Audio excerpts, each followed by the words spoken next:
Welcome. In this video we will cover the end of the Russian Revolution as Lenin seizes control of the new Soviet Union, and the rise of Joseph Stalin and his rule over the new USSR. Lenin begins the Union of the Soviet Socialist Republics, or USSR, and replacing the Russian Empire, after having won the Civil War and defeated the Alliance of the Whites, which were monarchists, Democrats, capitalists, and everyone who opposed the Bolsheviks, the communists, had been defeated in the Civil War. They renamed their country the USSR, or Soviet Union. The constitution that they ratify in 1922 gives all men and women the right to vote over the age of 18 for a supreme Soviet. Remember, Soviets are called worker councils. And so the idea is that it is a communist regime supporting workers and peasants, and not a imperialist capitalist government as they accuse most Western powers of being. Though there is voting, communism is assumed, and it is the only policy permitted. However, remember, due to war communism during the Russian Civil War, the economy collapsed. We saw it here last time. Food, coal, heavy industry, total industry fell to a mere fraction, a mere 10% of the total industry they had prior to the war. And so Lenin comes up with the NEP, or New Economic Policy, which was to maintain their ideological devotion to communism, but to introduce elements of capitalism, or a mixed public-private economy. Critics would argue that they recognized that socialism was failing, and they introduced more elements of capitalism to prop it up. However, we'll never really get to know what Lenin's Soviet Union really would have looked like, because he was a revolutionary during the war, and then a Civil War leader, and then we see elements of the things that he wanted, such as we can look at this constitution, we can look at how he dealt with change and compromise in the NEP. But in 1922, right as the Soviet Union was getting started, Lenin suffers a debilitating stroke and spends the next year and a half, 2 years, basically incapacitated.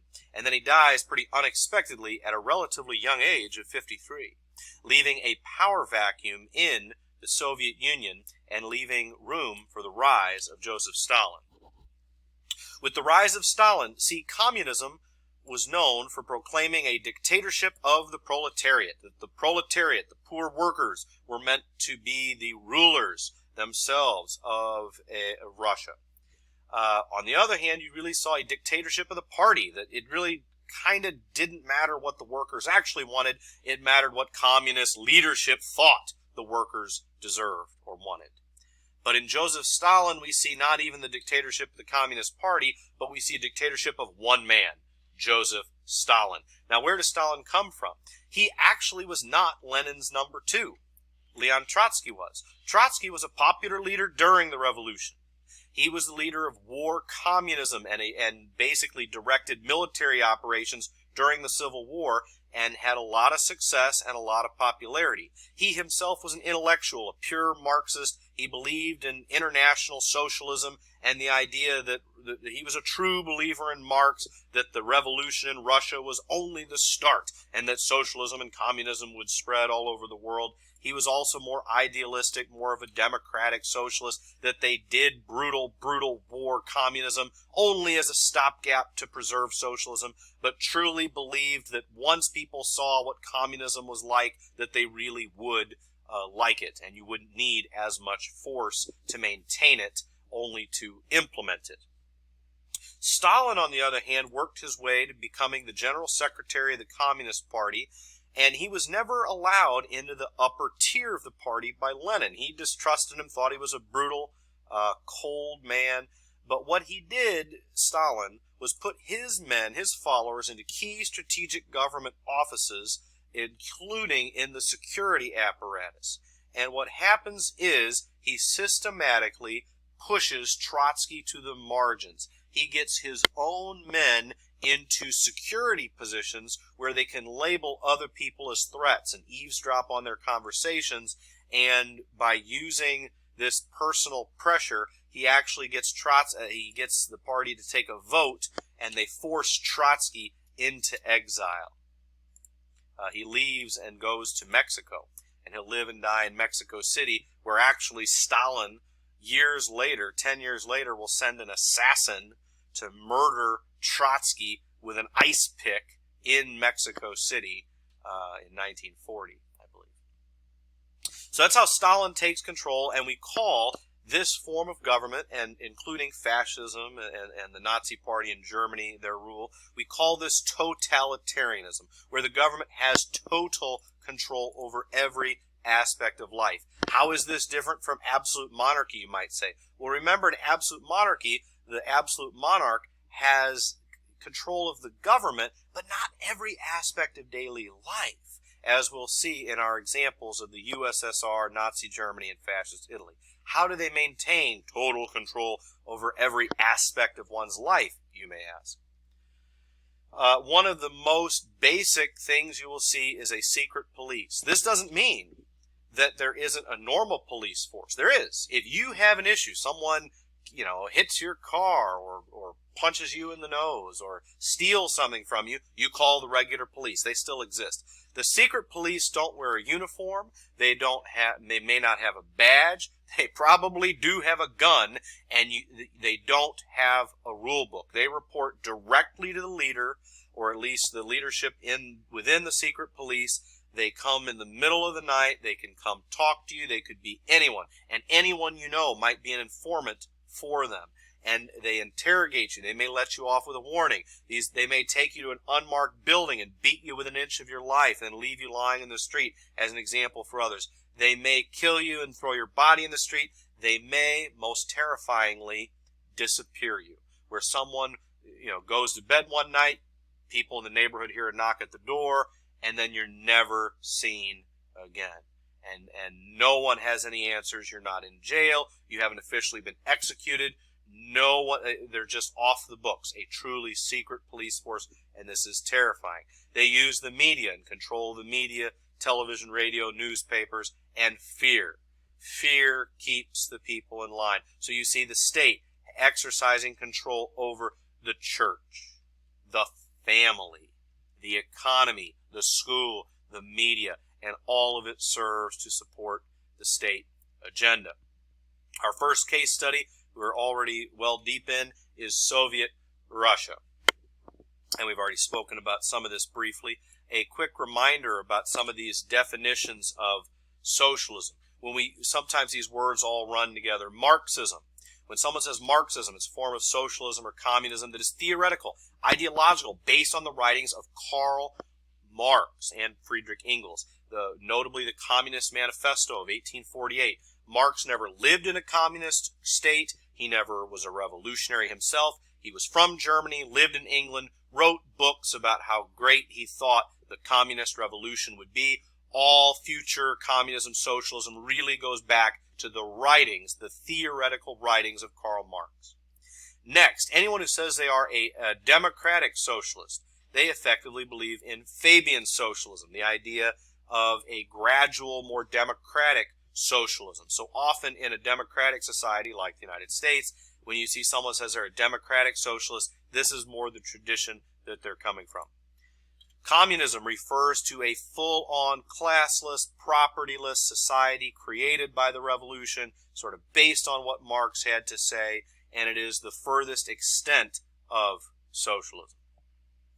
Some people refer to Leninism as a distinct form of socialism. This means it's socialism as instituted by Lenin, which refers to the idea that there was a revolution. It was violent, but also with a practical mixture of capitalism, communism, as found in his new economic policy, where he wasn't so devoted to Marx. When they realized something wasn't working, they changed it up. Now, often, defenders of socialism and communism will say that socialism and communism aren't that bad, and that what people mostly think of when they think of communism being bad is they think of Stalinism, that they try to limit the repression and brutality and evils of communism to only referring to the rule of Joseph Stalin, where it is totalitarian, violent, repressive. You have a secret police, and defenders of this argue you don't have to have those things in order to implement a socialist economy. But just some disambiguation on some of those key terms there. We've talked long in this class about the differences between a command economy and a market economy, right? Where a market economy is based on supply and demand that will determine prices and wages, and the Soviet Union implements a command economy. In industry, they set 5-year plans or goals that this factory will make such and such product, and you'll make more next year and more the next year, and they simply demand it. It's not that the public want to buy more of that. It's not that some foreign country has a lot of demand for that product, so you're going to make more and sell them. The government tells the factories what to make, so they make it. The government sets what prices they'll be at, so that's what they sell at. You also see a massive collectivization of agriculture. This means rather than small family farms, they lump all these farms together, and the theory was to increase food supply. Often this was very resented. Farming is long and hard work, and a lot of times by the sweat of your own brow, it may not look like you're accomplishing much, but if you work really hard, you can do a little bit better. But when you collectivize all these farms, there's a lot less incentive to take responsibility for the food that they grow. And so we will see actually agriculture struggle. The government can command factories what to make. It is harder for the government to command the food to grow. And so that will continue to be a struggle. What is social life like under totalitarian, Stalinist, communist Russia? In education, for a while under Lenin, they were true believers in Marxism and communism. They thought exams separated people, grading and exams were too bourgeois, so they got rid of them. They downplayed competition, and they tried to just train people for jobs with vocational training. It was disastrous. Literacy had been down to only 4% of graduates were deemed literate when they got rid of grading and exams and things. So they reintroduced the test, reintroduced discipline, uniforms, literacy rose, and they make great use of propaganda. Remember, propaganda is one-sided government information intended to persuade. On religion, taking their cue from Karl Marx, who denounced religion as the opiate of the masses, Marx said. So the Soviet Union was officially an atheist country where there's a near worship of Stalin, not of God. And that theme that we've spoken of so many times this year, Caesaropapism, where the ruler, or Caesar, acts also as religious leader, or pope. Is this the fullest extension of that concept? Perhaps.